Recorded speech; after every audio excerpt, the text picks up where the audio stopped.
ఇక వివరాలకు వెళ్తే అహ్మదాబాద్లో గురువారం జరిగిన ఎయిర్ ఇండియా విమాన ప్రమాదంలో గాయపడిన క్షతగాత్రులను ప్రధాని మోదీ పరామర్శించారు. అహ్మదాబాద్ సివిల్ ఆసుపత్రికి చేరుకున్న ఆయన ప్రమాదం నుండి ప్రాణాలతో బయటపడిన ఏకైక ప్రయాణికుడు విశ్వాస్ కుమార్ను పరామర్శించారు. గాయపడిన ఇతర మెడికోలతోనూ మోదీ మాట్లాడి ధైర్యం చెప్పారు. అంతకుముందు విమాన ప్రమాదం జరిగిన ప్రాంతాన్ని ప్రధాని పరిశీలించారు.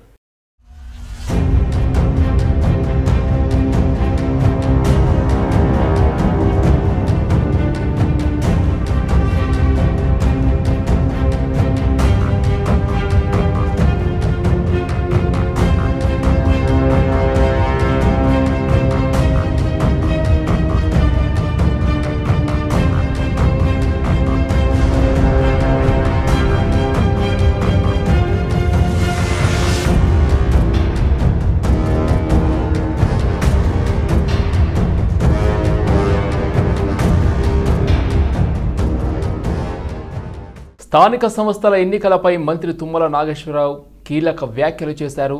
స్థానిక సంస్థల ఎన్నికల్లో అత్యధిక స్థానాల్లో గెలిచి కాంగ్రెస్ పార్టీ జెండా ఎగరవేయాలని ధీమా వ్యక్తం చేశారు. రఘునాథపాలెం మండలంలో మంత్రి తుమ్మల నాగేశ్వరరావు పర్యటించారు. నియోజకవర్గంలో పలు అభివృద్ధి కార్యక్రమాల్లో మంత్రి తుమ్మల పాల్గొన్నారు.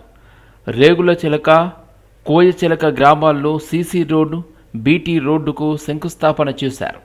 అనంతరం రఘునాథపాలెం మండలం కాంగ్రెస్ ముఖ్య కార్యకర్తల సమావేశంలో మంత్రి తుమ్మల పాల్గొని మాట్లాడారు.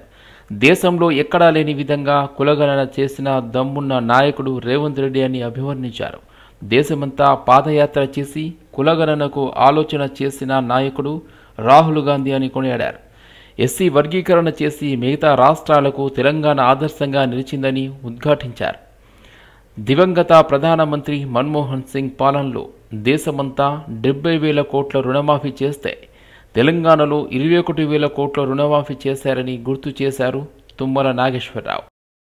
రాష్ట్ర ముఖ్యమంత్రిగా రేవంత్ రెడ్డి ప్రమాణ స్వీకారం చేసిన రోజే కాళేశ్వరంపై విచారణ చేయిస్తామని మాట ఇచ్చారని, పీసీసీ చీఫ్గా ఉన్నప్పుడే రేవంత్ రెడ్డి కాళేశ్వరం ప్రాజెక్టులో జరిగిన అవినీతిని బయట పెట్టారని కాంగ్రెస్ జనరల్ సెక్రటరీ గజ్జల కాంతం అన్నారు. బీఆర్ఎస్ అధ్యక్షుడు మాజీ ముఖ్యమంత్రి కల్వకుంట్ల చంద్రశేఖరరావు, ఆయన కుమారుడు కేటీఆర్పై కాంగ్రెస్ జనరల్ సెక్రటరీ గజ్జల కాంతం కామెంట్స్ చేశారు. శుక్రవారం ఆయన గాంధీ భవన్లో మీడియాతో మాట్లాడుతూ కేసీఆర్ తెలంగాణ జాతిపిత కాదని, కేసీఆర్ని విచారణకు ఎందుకు పిలవకూడదని ప్రశ్నించారు. నీతిమంతులు అయితే విచారణ ఎదుర్కోవాలన్నారు. బీఆర్ఎస్ వర్కింగ్ ప్రెసిడెంట్ కేటీఆర్ మరోసారి పిచ్చి పిచ్చిగా మాట్లాడితే ఆయన ఇల్లు ముట్టడిస్తామని గజ్జల కాంతమన్నారు. మీకెందుకు అగులుపుగులవుతుంది కేటీఆర్ నాకు అర్థం కావడం లేదు. అది విచారణ జరుగుతుంది, కాళేశ్వరం ప్రాజెక్టు మీద విచారణ జరుగుతుంది. ఆ విచారణకు ఈటల రాజేందర్ గారిని, హరీష్ రావు గారిని, కేసీఆర్ని, మరి అంతకుముందు దానికి సంబంధించినటువంటి కాళేశ్వరం ప్రాజెక్టుకు సంబంధించినటువంటి చీఫ్ ఇంజనీర్లను, అధికారులను అందరినీ కూడా విచారణ చేశారు. ఆ విచారణలో మరి చీఫ్ ఇంజనీర్లు అక్కడ ఉన్నటువంటి అధికారులు అందరూ కూడా ఇది మాకు సమ్మతం లేకుండా మా మాట వినలేదు, రాష్ట్ర ముఖ్యమంత్రి ఆనాటి రాష్ట్ర ముఖ్యమంత్రి కేసీఆర్ మా మాట వినలేదు, మేము చెప్పినట్టు వినలేదు, ఆయన ఇష్టం వచ్చినట్టు చేసిండు, ఆయననే ఒక ఇంజనీర్గా వ్యవహరించాడు, ఆయన ఆలోచన విధానాన్ని మరి ఆ కాళేశ్వరం ప్రాజెక్టు మీద పెట్టి ఆ కాళేశ్వరం ప్రాజెక్టు నిర్మాణానికి పూర్తిగా ఆయననే బాధ్యత తీసుకున్నాడు, మాకు సంబంధమే లేదు అని చెప్పి అక్కడ ఉన్నటువంటి చీఫ్ ఇంజనీర్లు ఉన్నంత అధికారులందరూ కూడా అదే మాట చెప్పారు. దానికి సంబంధించిన అధికారులందరినీ విచారణ చేసిన తర్వాతనే మాజీ ముఖ్యమంత్రి కేసీఆర్ను విచారణకు పిలవడం జరిగింది. అంటే ఎంత అవినీతి జరగని రాష్ట్రం మొత్తం నాశనమైనా ఇక మిమ్మల్ని విచారణకు పిలువద్దా? అంటే కాళేశ్వరం ప్రాజెక్టుని మీ అబ్బజాగిరి అయ్యింది, నాకు అర్థం కాలే. తెలంగాణ ప్రజల సొమ్మును తీసుకొనే మీరు కాళేశ్వరం ప్రాజెక్టు కట్టారు. లేకుంటే కేసీఆర్ అయ్యేది కాదు, లేకుంటే కేటీఆర్ అయ్యేది కాదు. ఆ సంపదంతా, ఆ డబ్బంతా. బడికి పోదాం రండి కార్యక్రమాన్ని ఆర్ కృష్ణయ్య ప్రారంభించారు. పేద పిల్లలు, చదువుకోలేని స్తోమత గల విద్యార్థులు ప్రతి ఒక్కరూ ప్రభుత్వ హాస్టల్లో చేరి ఉన్నత చదువులు చదవాలని రాష్ట్ర బీసీ సంక్షేమ సంఘం అధ్యక్షుడు ఆర్ కృష్ణయ్య ఆశాభావం వ్యక్తం చేశారు. హైదరాబాద్ విద్యానగర్లోని బీసీ భవన్లో బడికి పోదాం రండి అని స్కూల్ విద్యార్థులతో కలిసి కార్యక్రమాన్ని నిర్వహించారు. ఈ సందర్భంగా వారు మాట్లాడుతూ 2 తెలుగు రాష్ట్రాల్లో 6,000 గురుకుల పాఠశాలలు ఉన్నాయని అన్నారు. ప్రతి ఒక్క జిల్లాలో ప్రభుత్వ పాఠశాలలు, గురుకుల పాఠశాలలు ఉన్నాయన్నారు. ప్రతి ఒక్కరూ బాధ్యతగా తీసుకుని పాఠశాలలకు వెళ్ళని విద్యార్థులను గుర్తించి పాఠశాలల్లో చేర్పించాలని విజ్ఞప్తి చేశారు. ఎవరైతే ప్రభుత్వ పాఠశాల, గురుకులంలో చదువుకుంటారో అలాంటి వాళ్ళు IAS, IPS చదివి ఉన్నత శిఖరాలను అధిరోహిస్తారని కొనియాడారు. తాము కూడా చిన్నప్పుడు ప్రభుత్వ పాఠశాలలో చదివి ఈరోజు MP అయ్యానని గుర్తు చేశారు. మా అన్నయ్య చదువుకోక ఈరోజు వ్యవసాయానికి అంకితమయ్యారని తెలిపారు. రాష్ట్రంలో 2,500 గురుకుల పాఠశాలలు ఉన్నాయని, మొత్తం తెలుగు రాష్ట్రాల్లో 6,000 హాస్టళ్లలో 6 లక్షల మంది చదువుకుంటున్నారని అన్నారు. రాష్ట్రంలో ఉన్న బీసీ సంఘాల నాయకులు ఎక్కడ పేద పిల్లలు ఉన్నారో వారిని గురుకుల, ప్రభుత్వ పాఠశాలల్లో చేర్పించాలని ఆదేశించారు. పోదాం పోదాం పోదాం పోదాం బడి బాట పడదాం రండి. పిల్లలందరినీ బడికి పంపండి. మీ పిల్లలందరినీ బడికి పంపండి. మీ పిల్లలందరినీ బడికి పంపండి. మీ పిల్లలందరినీ బడికి పంపండి. మీ పిల్లలందరినీ బడికి పంపండి. మీ పిల్లలందరినీ బడికి పంపండి. మీ పిల్లలందరినీ పోదాం పోదాం బడికి పోదాం. పోదాం పోదాం బడికి పోదాం. పోదాం బడికి పోదాం రండి రండి. సర్కార్ ప్రభుత్వం పోదాం పోదాం గురుకులాలకు పోదాం. బడికి పోదాం రండి అనే ప్రోగ్రాంలు కార్యక్రమాన్ని ఏర్పాటు చేయడం జరిగింది. ఈ సందర్భంగా రాష్ట్ర వ్యాప్తంగా ఉన్న బీసీ సంఘాలకు, బీసీ నాయకులకు విజ్ఞప్తి చేస్తున్నా. పేద పిల్లలందరినీ హాస్టళ్లలో చేర్పించాలి. ఇంకా చదువుకునే స్తోమత లేనటువంటి వాళ్ళందరినీ హాస్టళ్లలో చేర్పించాలి, గురుకులాల్లో చేర్పించాలని. అందుకే వాడలో తిరిగి పేద పిల్లలు ఎక్కడ ఉన్నారో గుర్తించి వాళ్ళని తీసుకుపోయి హాస్టళ్లలో, గురుకులాలలో చేర్పించాలి. గ్రామాలలో చదివించే స్తోమత, కొద్దిగా స్తోమత ఉన్న వాళ్ళని గ్రామాలలో చదివించాలని చెప్పి విజ్ఞప్తి చేస్తున్నా. బీసీ సంఘాలు, బీసీ నాయకులు, కుల సంఘాల నాయకులు ప్రతి ఒక్కరు కూడా చొరవ తీసుకోవాలి. రాష్ట్రంలో 2,500 తెలంగాణలో ఉన్నాయి. మొత్తం 2 తెలుగు రాష్ట్రాల్లో కలిసి 6,000 హాస్టళ్ళు ఉన్నాయి. 6 లక్షల మంది అలా చదువుకుంటున్నారు. 3వ తరగతి నుంచి 10వ తరగతి వరకు, PG వరకు హాస్టల్లో సౌకర్యం ఉంది. ఉచిత భోజనం సౌకర్యాలు ఉన్నాయి. అదేవిధంగా గురుకులాలు 2 తెలుగు రాష్ట్రాల్లో కలిసి 1,500 ఉన్నాయి. దాదాపు 12 లక్షల మంది అలా చదువుకుంటారు. 5వ తరగతి నుంచి డిగ్రీ వరకు గురుకుల సిస్టంలో ఉన్నాయి. అలా చదివిన వాళ్ళందరూ కలెక్టర్లు అవుతారు, డాక్టర్లు అవుతారు, ఇంజనీర్లు అవుతారు. మీ పిల్లలను చదివిస్తే ప్రజలందరికీ నేను విజ్ఞప్తి చేస్తున్నా. చదువుకున్న వాళ్ళందరూ పైకి వచ్చారు. నేను చదువుకున్నా కాబట్టి ఈరోజు పార్లమెంట్ దాకా పోయినా. మా అన్న చదువుకోలేదు, వ్యవసాయం చేస్తున్నాడు. కాబట్టి మీ పిల్లలు చదువుకుంటే రేపు డాక్టర్లు అవుతారు, ఇంజనీర్లు అవుతారు, కలెక్టర్లు అవుతారు, ఆఫీసర్లు అవుతారు, మినిస్టర్లు అవుతారు, చీఫ్ మినిస్టర్లు అవుతారు, ప్రధానమంత్రి కూడా అవుతారు ఈ భారతదేశంలో. కాబట్టి మీ ప్రతి ఒక్కరు తల్లిదండ్రులు పేద పిల్లలను చదివించాలి. ముఖ్యంగా ఆడపిల్లలను మరీ చదివించాలి. ఇప్పుడు రేపు మగ పిల్లల మీద శ్రద్ధ పెడతలేరు. ఆడపిల్లలు బాగా చదువుతున్నారు. వాళ్ళని మరింత ప్రోత్సహించాలి. ఆడపిల్లలకు ప్రత్యేక హాస్టళ్ళు, ప్రత్యేక గురుకులాలు పెట్టించడం, ఇంకా ప్రభుత్వంతో పోరాడు అన్నిట్లో పెట్టిస్తాం. కాబట్టి ప్రతి ఒక్కరూ పేద కులాల పిల్లలు తమ పిల్లలను చదివించాలి. వాళ్ళు చదివిస్తే వాళ్ళ లోపల ఉన్న జ్ఞానం. హైదరాబాద్ యాకత్పురా పరిధిలో నాలా సమస్యను పరిష్కరించాలని ఎన్నిసార్లు విజ్ఞప్తి చేసినా పట్టించుకోవడం లేదని యాకత్పురా MIM ఎమ్మెల్యే జాఫర్ హుసేన్ను నిలదీశారు స్థానికులు. వానాకాలం వచ్చినా కూడా నాలా పనులు చేయడం లేదని ప్రజలు ఇబ్బంది పడుతున్నారని ఆగ్రహం వ్యక్తం చేశారు స్థానికులు. స్థానికులను అడ్డుకునేందుకు ప్రయత్నించిన ఎమ్మెల్యే అనుచరులను చితకబాదారు స్థానికులు.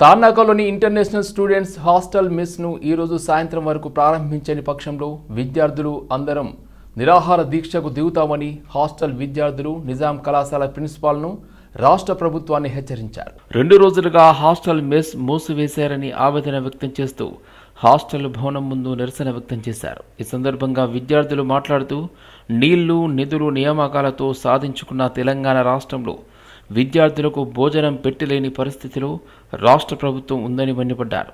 రాష్ట్ర ప్రభుత్వం ఉస్మానియా యూనివర్సిటీ తక్షణమే స్పందించి సమస్యను పరిష్కరించాలని, లేని పక్షంలో విద్యార్థి సంఘాలను వివిధ రాజకీయ పార్టీలను ఏకం చేసి నిజాం కళాశాలను అలాగే సెక్రటరియట్ను ముట్టడిస్తామని హెచ్చరించారు.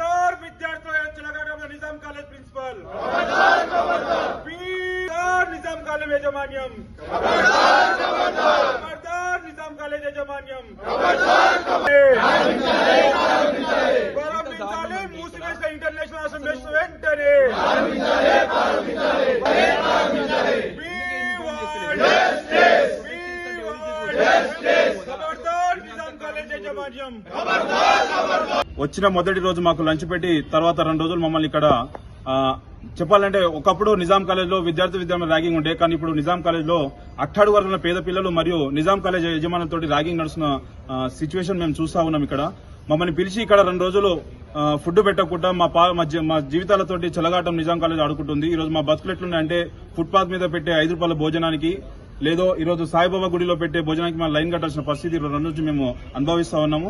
అసలు ఇట్లా సిచ్యువేషన్ అసలు మేము ఎప్పుడు అసలు ఊహించుకోలేదు. నిజాం కాలేజ్ లో అసలు మేము నిజాం కాలేజ్ లో సీట్ రావాలంటే డిగ్రీలో మేము చాలా కష్టపడి సిపిజెడ్ కండక్ట్ చేసే ఎగ్జామ్ లో మేము టాప్ 50 ర్యాంక్ వస్తాయి, ఇక్కడ అడ్మిషన్ వస్తున్న భావనతో మేము ఎంతో రాత్రింపకులు కష్టపడి ఇక్కడ అడ్మిషన్ తెచ్చుకుంటే ఈ రోజు ఇక్కడ వచ్చిన తర్వాత మా సిచ్యువేషన్స్ ఎట్లున్నాయంటే మా పరిస్థితులు చాలా ఘోరంగా ఉన్నాయి. అసలు ఊర్లో ఉండడమే నయం అనే అసలు బెటర్ ఏమో అనే సిచ్యువేషన్ ఈరోజు నిజాం కాలేజ్ మమ్మల్ని చూపిస్తా ఉంది యజమాన్యము.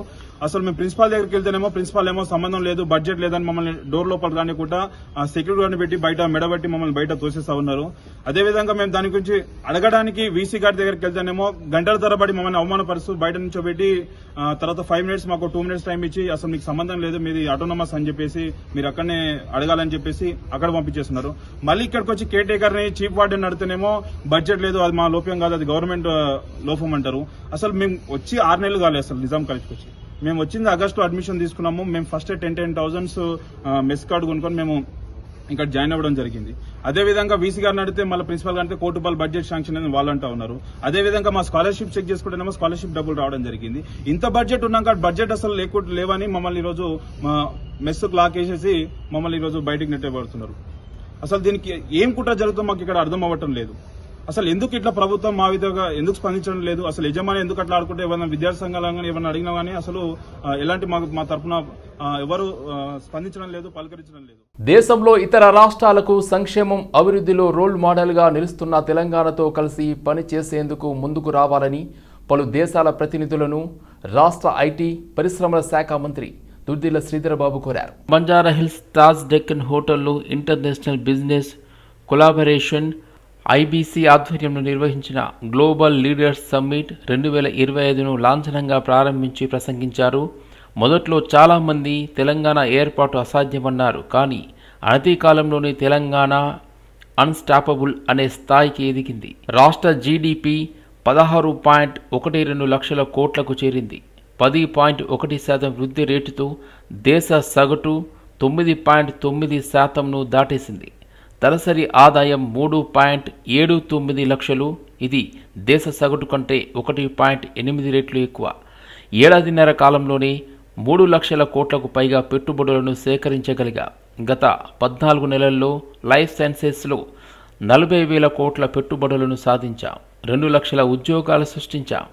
రాష్ట్ర జీడీపీలో సేవల రంగం వాటా 66.3%. దేశంలో ఇది 55%గా ఉంది. ఇది అంకెలు కాదు, తెలంగాణ పురోగతికి నిదర్శనాలు అని ఈ సందర్భంగా మంత్రి వివరించారు.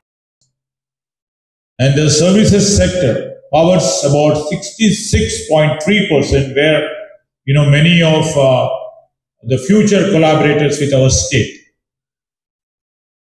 who would like to collaborate with our brightest brains and the young and energetic industry friends.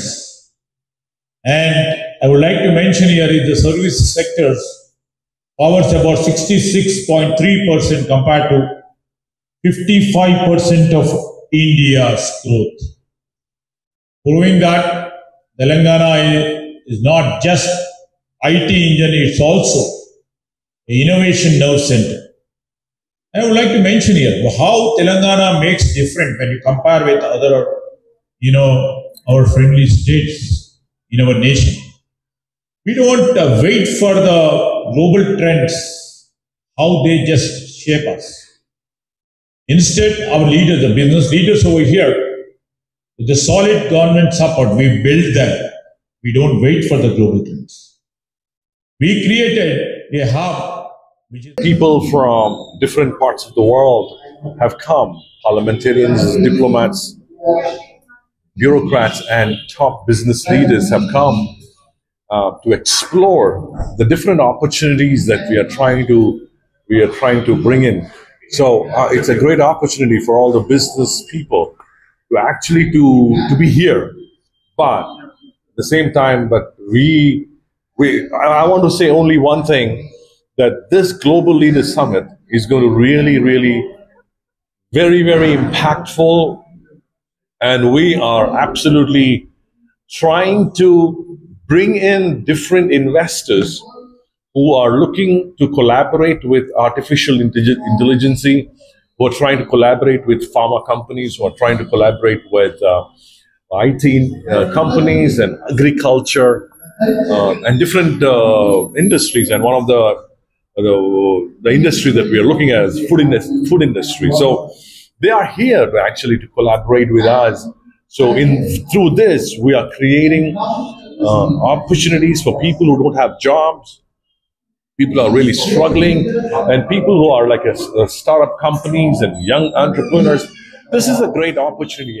అమర్పేటలోని Praja Shanti party ఆఫీసులో కే పాల్ మాట్లాడుతూ నిన్న జరిగిన విమాన ఘటన టెర్రరిస్టుల పన, దీని మీద పూర్తి విచారణ జరగాలని కోరారు. దీనికి బాధ్యత వహిస్తూ కేంద్ర మంత్రి రామ్మోహన్ నాయుడుని రాజీనామా చేయాలని డిమాండ్ చేశారు. చైనాకి, చెక్ రిపబ్లిక్లోకి ఉండి చెక్ రిపబ్లిక్ ఇప్పుడు ఆయన ఫారెన్ మినిస్టర్ అయ్యాడు. వీళ్ళెవరు ఫారెన్ పాలసీలు నేను అప్రిషియేట్ చేయను. వాళ్ళ కూటమి ప్రభుత్వం, మోదీ గవర్నమెంట్ చేస్తున్న అన్ని తీవ్రంగా నేను ఖండిస్తూనే వస్తున్నా. కానీ రామ్మోహన్ నాయుడికి ఏవియేషన్లో జీరో అనుభవం. ఆయన చదవలేదు ఏవియేషన్ గురించి. ఆయన చదువు ఢిల్లీ అంటే మాస్టర్ ఆఫ్ బిజినెస్ అడ్మినిస్ట్రేషన్ చేశాడు. ఆయన ఇంత పెద్ద దేశానికి ఒక రోజు అనుభవం లేని ఆయన నెత్తి మీద ఇంత భారం పెట్టడం ఏంటి? ఆయన ఆ భారాన్ని తీసుకోవడం ఏంటి? ఆ పనికిమాలిన పోస్టు, రెస్పాన్సిబుల్ పోస్టు మన తెలుగు వాళ్ళకి ఇచ్చి ఇన్సల్ట్ చేయడం ఏంటి? ఎన్నో పోస్టులు ఉన్నాయి కదా ఇవ్వడానికి. ఇచ్చిన వాళ్ళకి బుద్ధి ఉందా? తీసుకున్న వాళ్ళకి బుద్ధి ఉందా? ఇది క్లియర్ ఫెయిల్యూరా కాదా? జీరో ఎక్స్పీరియన్స్ ఉన్నారు రామ్మోహన్ నాయుడికి. ఒక ప్రపంచంలో పెద్ద దేశమైన ఇండియా ఏవియేషన్, అందులో ప్రైవేట్ వాళ్ళకి అదానీ లాంటి వాళ్ళు 7 ఎయిర్పోర్ట్లు నడుపుతున్నారు. ఇన్ని ఎయిర్లైన్స్, జెట్ ఎయిర్వేస్ క్లోజ్ అయిపోయింది, సహారా క్లోజ్ అయిపోయింది, కింగ్ ఫిషర్ క్లోజ్ అయిపోయింది. ఇన్ని కాంప్లికేషన్స్ ఏవియేషన్ ఇండస్ట్రీ అంటే రన్వేలు పెద్దవి లేవు. ఇప్పుడు నా 747 ఉంది, ప్రపంచంలో నెంబర్ 1. అమెరికన్ ప్రెసిడెంట్కి మాకు ఉన్నది. మేము అడవిలో చేరిపోతాం ఎస్పీ. ఎందుకంటే అలాంటి ఏరోప్లేన్లు బోయింగ్ 25 చేసింది చరిత్రలో. ఆపరేషన్లో ఉన్నాయి. అప్పుడు వరకు నేను నడుపుతుంది 2 మాత్రమే. మేము రన్వే లేకుండా దిగిపోతాం చారిటీ సిటీలో హ్యూమానిటేరియన్ ఎయిడ్ తీసుకొని. ఇది అలా కాదు కదా. ఏలైనర్ 787 అంటే. పంజాగుట్ట ప్రతాప్ నగర్లో వివాదం జరిగింది.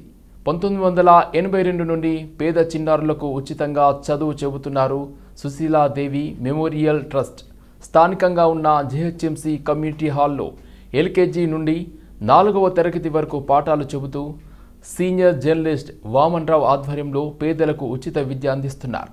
కాగా కమిటీ హాల్లో స్కూల్ నడిపేందుకు వీలు లేదంటూ బస్తీకి చెందిన కమిటీ సభ్యులు తాళాలు వేశారు. దీంతో స్కూల్ బయట పిల్లలకు పాఠాలు చెప్పాల్సిన దుస్థితి ఏర్పడింది. ఘటనతో పంజాగుట్ట చేరుకున్న పోలీసులు విచారణ జరుపుతున్నారు.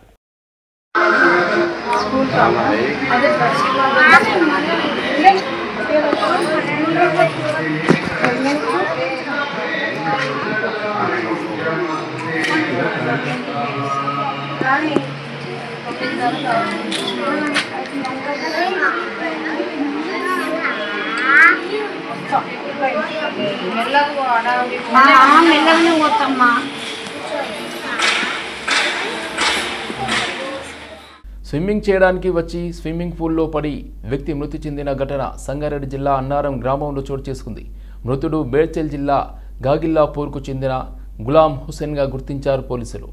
మృతుడు గులాం హుసేన్ తన 2 పిల్లలతో కలిసి స్విమ్మింగ్ చేయడానికి వచ్చాడని తెలిపిన పోలీసులు ఘటనా స్థలానికి చేరుకుని దర్యాప్తు చేస్తున్నారు.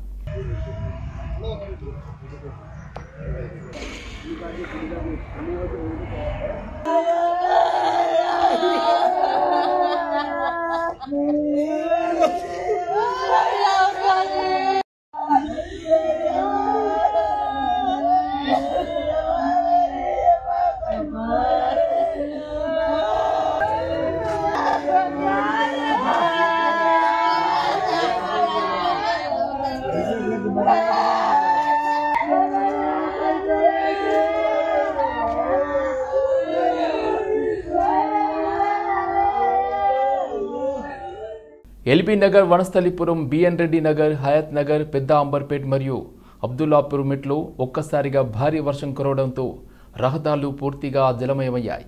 ఉదయం నుండి ఉక్కపోతగా ఉండి ఒక్కసారిగా వర్షం పడడంతో వాతావరణం పూర్తిగా చల్లగా మారిపోయింది.